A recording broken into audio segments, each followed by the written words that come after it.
माणसाच्या विकृतपणाला कोणती सीमा असते का? या प्रश्नाचे उत्तर उत्तर प्रदेशमधील एका घटनेने दिले आहे. चामराजनगर येथील एका हाऊसिंग बोर्ड कॉलनीमध्ये एका अज्ञात मनोरोगी व्यक्तीच्या घृणास्पद कृत्याने महिलांमध्ये प्रचंड दहशतीचे वातावरण निर्माण झाले आहे. हा विकृत इसम केवळ महिलांचे अंतर्वस्त्र चोरत नव्हता, तर ते परिधान करून सार्वजनिक ठिकाणी अश्लील चाळही करतोय. हा सर्व प्रकार CCTV कॅमेऱ्यात कैद झाला असून या घटनेने संपूर्ण परिसरात खळबळ उडाली आहे. गेल्या काही दिवसांपासून या कॉलनीतील घराबाहेर वाळत घातलेले महिलांचे कपडे गूढरित्या गायब होत होते. सुरुवातीला रहिवाशांना वाटले की ही किरकोळ चोरी असावी, मात्र हा प्रकार वारंवार घडू लागल्याने नागरिकांचा संशय बळावला. अखेर सत्य शोधण्यासाठी रहिवाशांनी आपल्या घराबाहेर लावलेले CCTV फुटेज तपासले.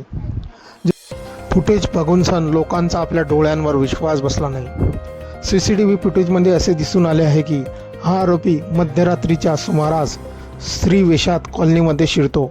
अत्यंत चालाखीने तो घराबाहेर वाळत घातलेले महिलांचे अंतर्वस्त्र चोरतो.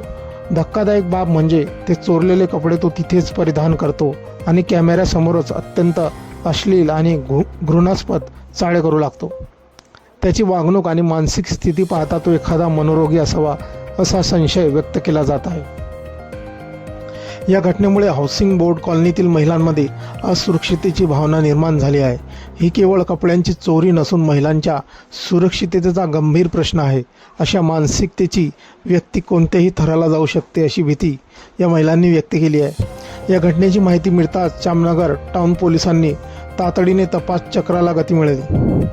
पोलिसांनी CCTV फुटेज ताब्यात घेऊन आरोपीचा शोध घेण्यासाठी पथके रवाना केली आहेत. लवकरात लवकर या विकृत व्यक्तीला जेरबंद करून कठोर कारवाई केली जाईल असे आश्वासन पोलिसांनी दिले आहे. मित्रांनो, आपली काही प्रतिक्रिया असतील या व्हायरल व्हिडिओबद्दल आपण कमेंट बॉक्समध्ये देऊ शकतात. व्हिडिओ आवडल्यास व्हिडिओला लाईक, जे मित्र चॅनलवरती नवीन असतील त्यांनी चॅनलला सबस्क्राईब करून घ्यायचं आणि व्हिडिओला शेअर लाईक करायचं. धन्यवाद.